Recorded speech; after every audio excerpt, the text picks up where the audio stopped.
गांधी की राजनीतिक सोच से बनी रणनीति है, जिसका खुलासा आज हम आपके सामने करने वाले हैं। इस वक्त कांग्रेस की रणनीति यही है कि नरेंद्र मोदी को कमजोर करने के लिए देश की अर्थव्यवस्था को चोट पहुंचाई जाए। कांग्रेस जानबूझकर संसद में हंगामा कर रही है, काम नहीं होने दे रही है, जिससे संसद में देश के लिए महत्वपूर्ण बिल फंस गए हैं, लटक गए हैं। कांग्रेस नरेंद्र मोदी की उस छवि को चोट पहुंचाना चाहती है जिसमें मोदी को ओवरऑल इनकम बढ़ाने और नई नौकरियां बनाने वाले नेता के तौर पर जाना जाता है। संसद में हंगामा करने और काम रोकने में कांग्रेस की सफलता से उत्साहित राहुल गांधी और उनके करीबियों ने एक नई रणनीति तैयार की है। इस रणनीति के जरिए राहुल गांधी 4 अहम मुद्दों पर नरेंद्र मोदी सरकार को लेकर आम लोगों के मन में अविश्वास पैदा करना चाहते हैं। और ये 4 मुद्दे हैं: अर्थव्यवस्था, बहुसंख्यक समुदाय के हित, भ्रष्टाचार और पाकिस्तान से आए आतंकवाद को रोकने में नाकाम। कांग्रेस ये अच्छी तरह से जानती है कि अगर जमीन अधिग्रहण बिल और जीएसटी जैसे बिल पास हो गए तो भारत में बहुत तेजी से विदेशी निवेश आएगा, जिससे देश तेजी से आगे बढ़ेगा और अर्थव्यवस्था को फायदा मिलेगा। मोदी सरकार ने जो 2 बजट अब तक पेश किए हैं, उनमें बड़े आर्थिक सुधार नहीं हुए। सर्विस टैक्स में बढ़ोतरी और इनकम टैक्स में बहुत कम छूट से मिडिल क्लास वोटर खुश नहीं है। ऐसे में कांग्रेस ये सुनिश्चित करना चाहती है कि सरकार को मजबूती देने वाले लैंड बिल और जीएसटी जैसे बिल कम से कम बिहार विधानसभा चुनाव तक पास न हो पाए। कांग्रेस और राहुल गांधी का मकसद ये है कि ये बिल कतई पास न हो, जिससे नरेंद्र मोदी के इफेक्टिव गवर्नेंस वाले नारे को ध्वस्त किया जा सके। इस खतरनाक रणनीति की वजह से संसद में बीजेपी के फ्लोर मैनेजर्स भी असहाय नजर आ रहे हैं, जबकि संसद में बीजेपी और उसके सहयोगी बहुमत में हैं। राहुल गांधी की हंगामे वाली रणनीति के 2 हिस्से हैं। एक हिस्से की सोच हमने आपको बता दी कि अर्थव्यवस्था को चोट पहुंचाकर राहुल गांधी नरेंद्र मोदी को कमजोर करना चाहते हैं, भले ही इसकी वजह से देश को ही नुकसान क्यों ना पहुंचे। राहुल गांधी की सोच का दूसरा हिस्सा बिहार विधानसभा चुनाव से जुड़ता है। अब हम आपको इसके बारे में भी बताते हैं। राहुल गांधी जानते हैं कि बीजेपी की सबसे मजबूत कड़ी प्रधानमंत्री नरेंद्र मोदी है, इसलिए उन्होंने अपनी पार्टी के नेताओं को सीधे नरेंद्र मोदी पर हमला करने के लिए कहा है। ऐसा करके राहुल गांधी चाहते हैं कि नरेंद्र मोदी की ऐसे नेता के तौर पर छवि बने जो दागी मंत्रियों और मुख्यमंत्रियों के खिलाफ कार्रवाई करने का इच्छुक नहीं है। बिहार में विधानसभा चुनाव होने ही वाले हैं, जिसमें लालू प्रसाद यादव, नीतीश कुमार कांग्रेस के साथ मिलकर चुनाव लड़ने जा रहे हैं। लालू की छवि को लेकर बीजेपी नीतीश कुमार पर राजनीतिक हमले कर रही है। खुद नरेंद्र मोदी ने गया की रैली में लालू यादव को भुजंग प्रसाद और नीतीश कुमार को चंदन कुमार कहकर उन पर निशाना साधा था। राहुल गांधी की रणनीति ये है कि सुषमा स्वराज, वसुंधरा राजे और शिवराज सिंह चौहान और पंकजा मुंडे के नाम पर हंगामा करके लालू यादव की तरफ से लोगों का ध्यान हटा दिया जाए। राहुल गांधी का प्लान यह भी है कि कम से कम 2 महीने तक, यानी बिहार विधानसभा चुनाव होने तक, वो सुषमा स्वराज और दूसरे बीजेपी नेताओं को अनैतिक आचरण का आरोपी लगातार बताते रहे।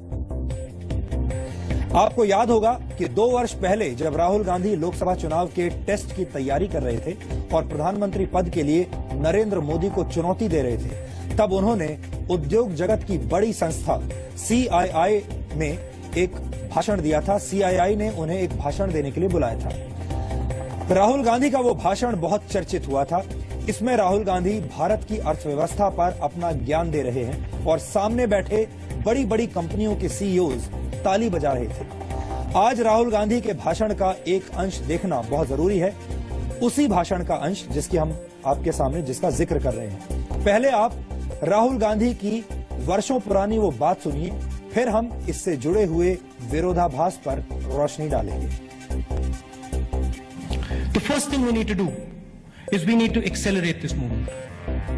It is our duty to provide India with the physical infrastructure to enable this unprecedented movement of people and ideas. This infrastructure needs to connect India. It needs to connect Indian villages, it needs to connect Indian cities, and it needs to connect India to the rest of the world. We have to provide the roads on which our dreams are paved. And these roads, they can't have potholes.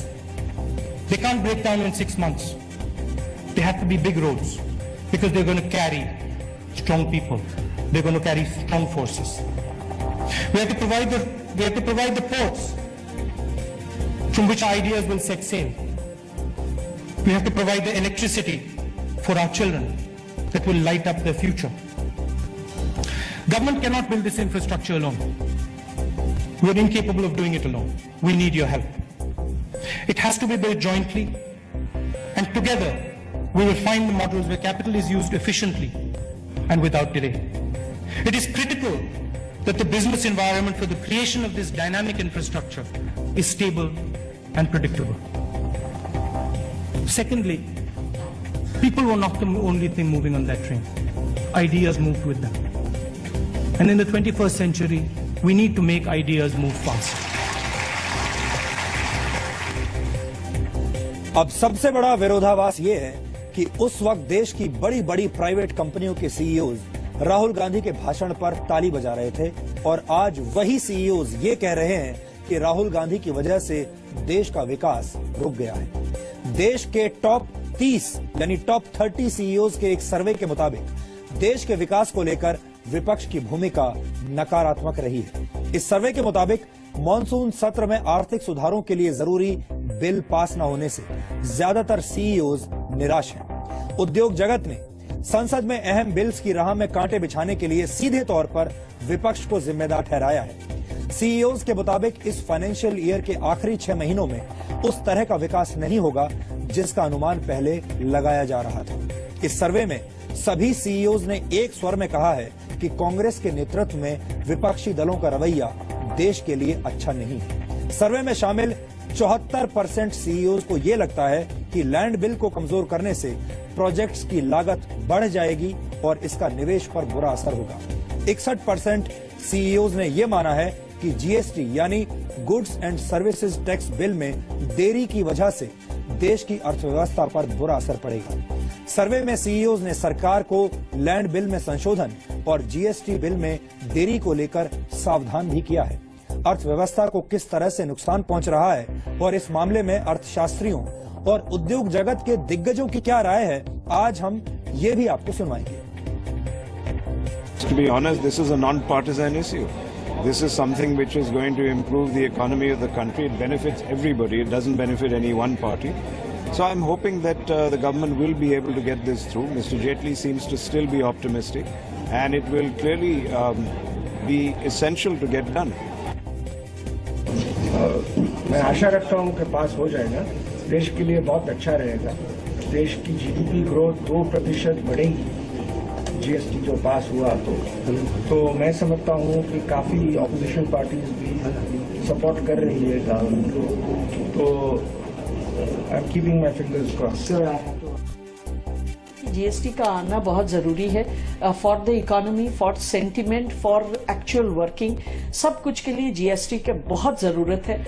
हम उम्मीद करते हैं कि हमारे जितने सांसद हैं, हमारे जितने रिप्रेजेंटेटिव्स को हम लोग वोट दे के लेजिस्लेचर में भेजे हैं कि उन लोग इसके ऊपर कार्रवाई करेंगे और जल्द से जल्द देश की भलाई के लिए इसको लेके आएंगे ना। ये हमारा पर्सनल सोच है कि इस देश में पोटेंशियल बहुत ज्यादा है, तो ये पोटेंशियल को पूरा करना सबका ही सबका क्या कहे जिम्मेदारी होती है।